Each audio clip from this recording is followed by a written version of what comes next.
Hi, everybody. It's Katie Harris, owner of Philly Wellness Center. And today I want to talk about weight loss because I get this topic a lot. This is something that we deal with every day.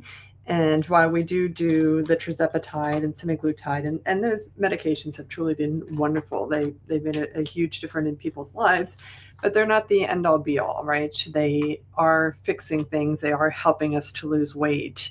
And in this series, I want to go over because it's a lot of information.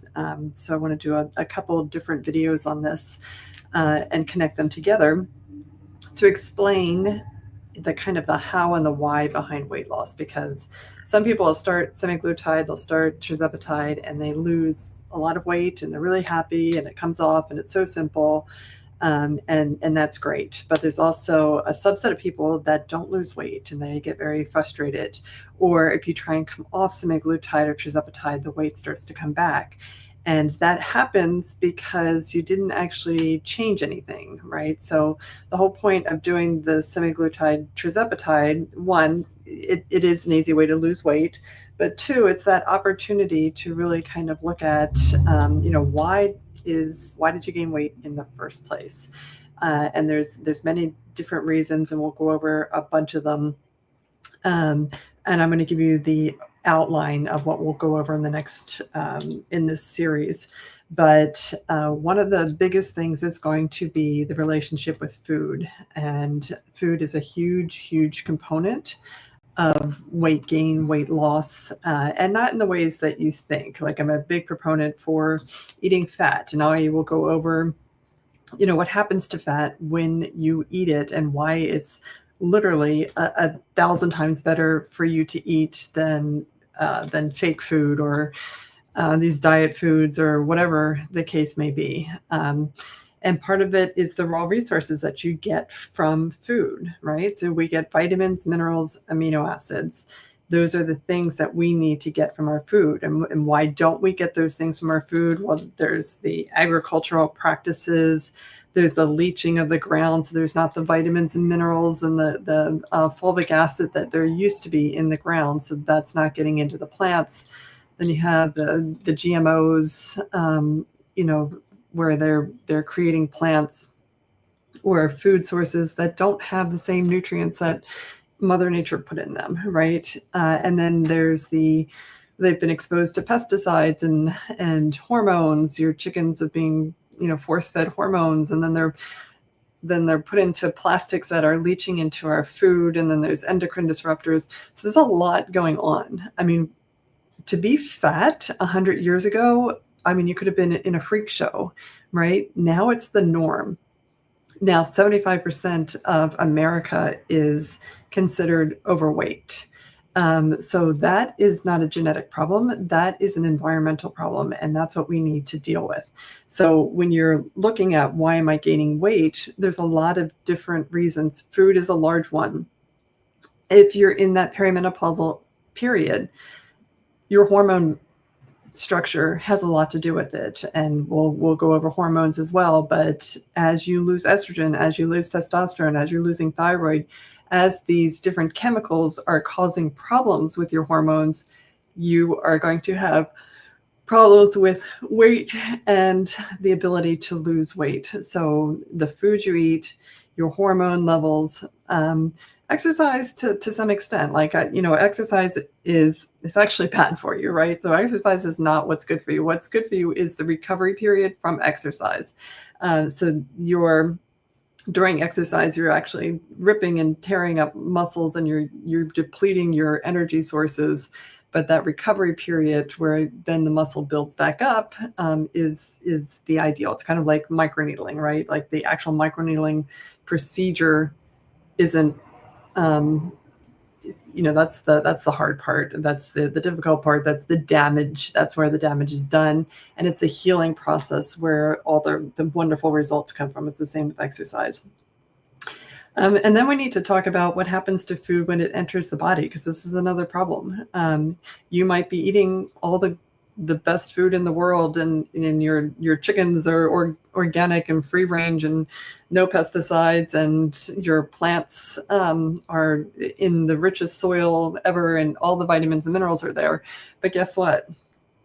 If you have to take an antacid before you eat, or your stomach acid is low, or the pH is high, you are not breaking down your food. And if you're not breaking down your food, you're not getting any of those vitamins and minerals. It's just a waste of time and money, basically, for you. Because what happens is, if undigested food moves into the small intestine, then you get inflammation. You get basically your food starts rotting in your stomach, and you get a bacterial overgrowth. And then you have an altered microbiome, and then you have all kinds of issues, and then you're constipated, and then you're gaining weight. So there's then it's causing a lot of oxidative stress, and then it starts attacking the cell structure. So that brings us into like cholesterol. So cholesterol is the cell structure. That's what your cell membranes are made of. They're made of cholesterol. We've demonized cholesterol, but cholesterol is quite literally one of the most important substances in your body. So we'll talk about that at length. Once the cholesterol starts breaking down, the mitochondria become dysfunctional. When the mitochondria become dysfunctional, you can't process fatty acids. When you can't process fatty acids, then fatty acids get repurposed and sent back as triglycerides, right? So then your triglyceride levels go up. When your triglyceride levels go up and your mitochondria can't use fatty acids, and the cells, they start shutting down to glucose. You become glucose resistant, then insulin increases. When your insulin increases, then everything you eat starts getting stored as fat because the cells can't use it. And anybody that's gone through any kind of biochemical class has learned about the electron transport chain.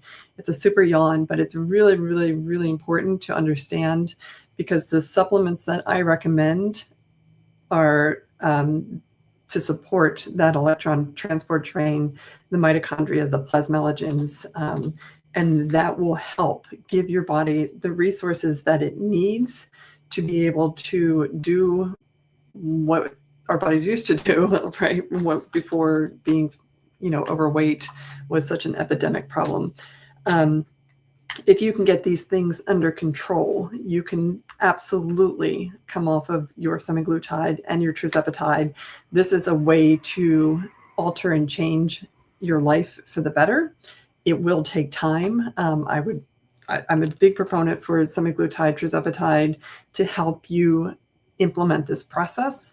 Do you need to be on those medications for the rest of your life? I mean, if you can't do this, then yes, and that becomes a very expensive way to do things. But supplements aren't cheap either. So, and healthy organic foods aren't cheap. All of this has a price, but the reward on this aspect is having a healthy body that is resistant to other major issues that are coming down the road as you lose your hormones. We're being bombarded with all kinds of toxins and chemicals that the body needs resources. It needs the raw resources to fight it. And if your body's fighting off, like Cheez-Its, for instance, Cheez-Its are not real food, like anything in a box that has chemicals, preservatives. Your body has to expend a lot of energy to deal with food that is processed, preservatives, chemicals.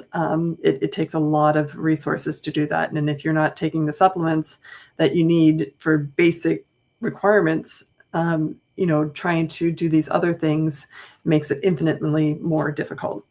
All right, so just to kind of sum this up, what we're going to be talking about in the next couple of videos is the weight loss, why it's complicated, how we simplify it, and what it is that you need to do.